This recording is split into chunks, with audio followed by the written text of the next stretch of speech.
नमस्कार, आप देख रहे हैं डीए न्यूज प्लस का खास कार्यक्रम चर्चा है। और चर्चा है में बहुत सारी बातें लेकर मैं हाजिर हूं शकील साजिद। छत्तीसगढ़ में भारतमाला प्रोजेक्ट के मुआवजे में हुई धांधली को लेकर ईडी की टीम ने एक बार फिर बड़ी कार्रवाई की। सोमवार को ईडी के अधिकारियों ने राइस मिलर रोशन चंद्राकर और उनसे जुड़े कई ठिकानों पर अचानक छापा मार दिया, जिससे पूरे इलाके में हड़कंप मच गया। जांच इतनी लंबी कि अधिकारी देर रात तक दस्तावेजों को खंगालते रहे और मंगलवार सुबह अहम कागजात जब्त करने के बाद ही वहां से निकले। बताया जा रहा है कि इस छापेमारी में धमतरी के बड़े कारोबारियों और कुछ रसूखदार लोगों के घरों की भी तलाशी ली गई है। जांच में यह बात भी सामने आई कि रायपुर से विशाखापट्टनम के बीच बनने वाली सड़क के लिए जो जमीन ली गई, उसके बदले मिलने वाले मुआवजे में करीब 500 करोड़ रुपए का हेरफेर किया गया है। आरोप है कि जमीन के असली कागजातों के साथ छेड़छाड़ की गई और कम कीमत वाली खेती की जमीन को फर्जी तरीके से रिहायशी या व्यावसायिक जमीन बताकर करोड़ों का सरकारी पैसा ऐंठा गया है। इस पूरे खेल में कुछ सरकारी अफसरों, दलालों और कारोबारियों के शामिल होने की आशंका जताई जा रही है, जिन्होंने मिली भगत करके मुआवजे की रकम को कई गुना बढ़ा दिया है। हैरानी की बात यह है कि रोशन चंद्राकर का नाम पहले भी ऐसे विवादों में आ चुका है। कुछ साल पहले उन्हें राइस मिल से जुड़े एक अन्य मामले में जेल भी जाना पड़ा था। ईडी को शक है कि मुआवजा बांटने के दौरान कागजों में जमीन के छोटे छोटे टुकड़े कर दिए गए ताकि अलग अलग नामों से पैसा निकाला गया। इस मामले में भूपेंद्र चंद्राकर नाम के एक सज्जन और गोपाल दास के ऊपर भी कार्रवाई हुई और उनके यहाँ भी छापे पड़े हैं। इस बार हुई कार्रवाई में कई डिजिटल डिवाइस और बैंक के लेन देन से जुड़े सबूत मिले हैं। अंदाज़ा लगाया जा सकता है कि आने वाले दिनों में कुछ और बड़े नामों पर भी शिकंजा कस सकता है।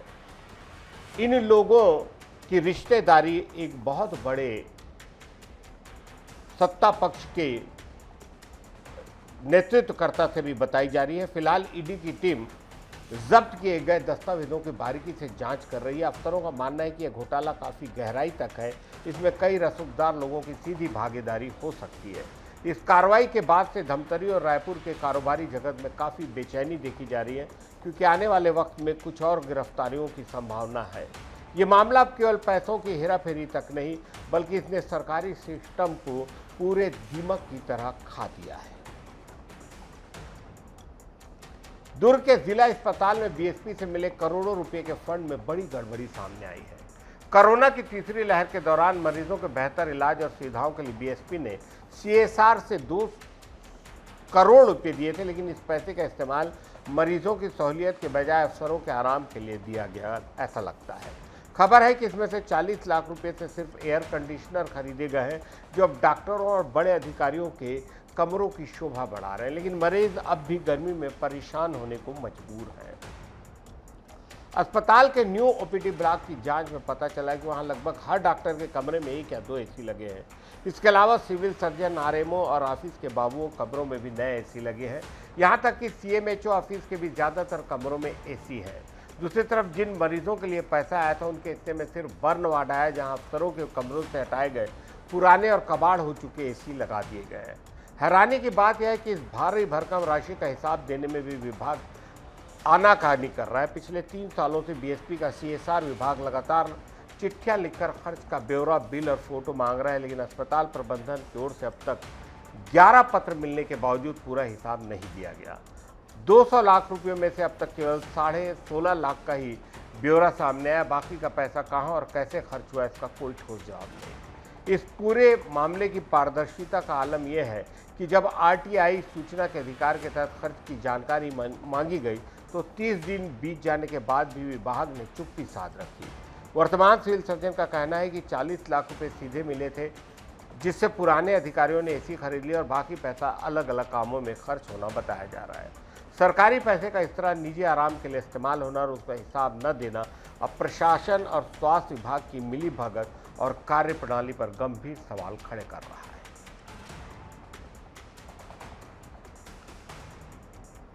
आईपीएल 2026 में लखनऊ सुपर जायंट्स के 3 गेंदबाज मोहसिन खान ने अपनी घातक गेंदबाजी से तहलका मचा दिया है।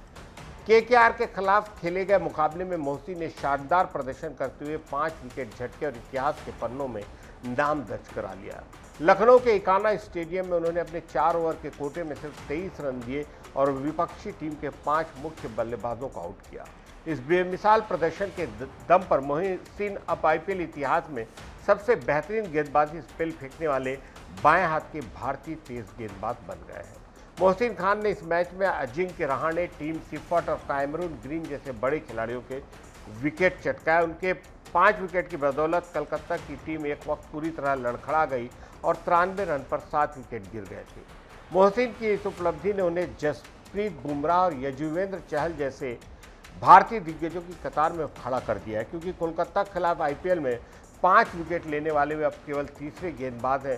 साथ ही यह लखनऊ की टीम के लिए अब तक का दूसरे सबसे शानदार गेंदबाजी स्पेल रहा। जहां तक मैच की बात है तो यह मुकाबला बेहद रोमांचक रहा। कोलकाता ने पहले बल्लेबाजी करते हुए रिंकू सिंह की हाफ सेंचुरी की मदद से 155 रन बनाए। लखनऊ को जीत के लिए आखिरी गेंदों पर 7 रनों की जरूरत थी, लेकिन मोहम्मद शमी ने शानदार छक्का जड़कर मैच को टाई करा दिया। इसके बाद नतीजे के लिए सुपर ओवर में लखनऊ की किस्मत ने साथ नहीं दिया और पूरी टीम महज 1 रन ही बना सकी, जिसे कोलकाता ने आसानी से हासिल कर जीत दर्ज कर ली। लखनऊ ये मैच हार गया, लेकिन मोहसिन खान के रिकॉर्ड ने क्रिकेट जगत में शोर मचा दिया। उनका ये स्पेल न केवल उनकी काबिलियत को दर्शाता है, बल्कि ये बताता है कि आने वाले वक्त में आईपीएल के सबसे खतरनाक गेंदबाजों में से एक अपनी रफ्तार और सटीक लाइन लेंथ से वो बन गए हैं। उन्होंने जिस तरह केकेआर के बल्लेबाजों को छकाया, उसकी चर्चा हर तरफ है।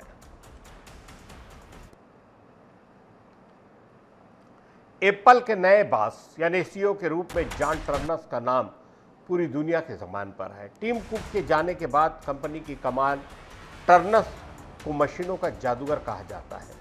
उनकी सबसे खास बात ये काम में बारीकी और परफेक्शन के इतने शौकीन कि छोटे से छोटे पेज का डिज़ाइन भी खुद तय करते हैं।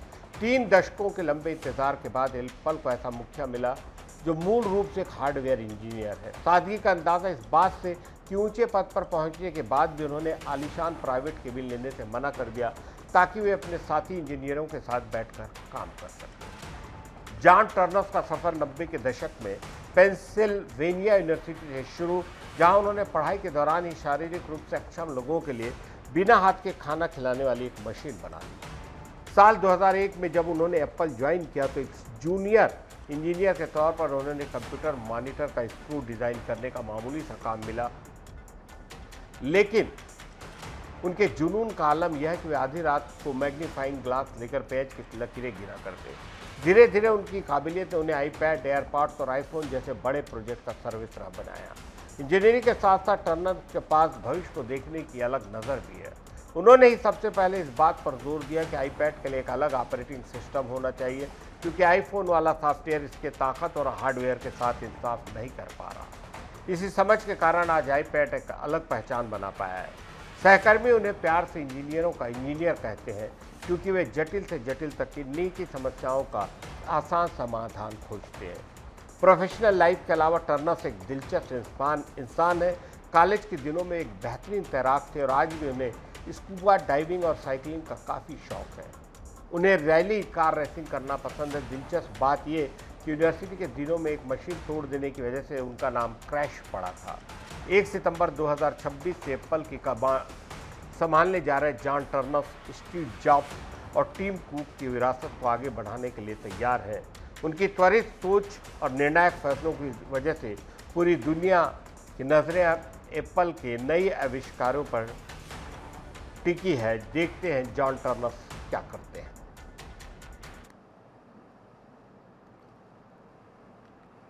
शहर में पानी की चोरी और अवैध नल कनेक्शनों को रोकने के लिए नगर निगम ने अब कमर कस ली है। नगर निगम ने साफ कर दिया कि 1 मई से अवैध कनेक्शन पकड़े जाने पर 14,200 रुपये का भारी भरकम जुर्माना वसूल किया जाएगा। ये फैसला शहर की जल सप्लाई व्यवस्था को सुधारने और पानी की बर्बादी रोकने के लिए किया गया है। फिलहाल निगम की टीमें घर घर जाकर जांच कर रही है। 286 कनेक्शनों की पहचान की जा चुकी है, जिनमें से 82 कनेक्शन मौके पर ही काट दिए गए हैं। निगम ने जनता को राहत देते हुए एक आखिरी मौका भी दिया है। अगर किसी के पास अवैध कनेक्शन है तो वह 30 अप्रैल तक इसे खुद ही वैध करवा ले।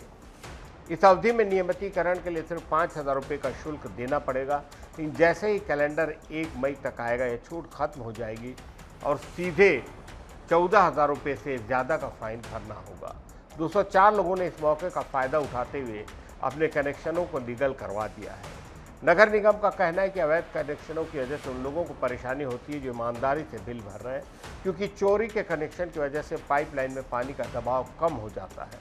नई कॉलोनियों या किराए के मकानों में लोग जानकारी के अभाव या प्रक्रिया से बचने के लिए सीधे मेन लाइन से कनेक्शन जोड़ लेते हैं। इससे न केवल पानी की सप्लाई बिगड़ती है, बल्कि निगम को हर साल लाखों रुपए का घाटा भी होता है।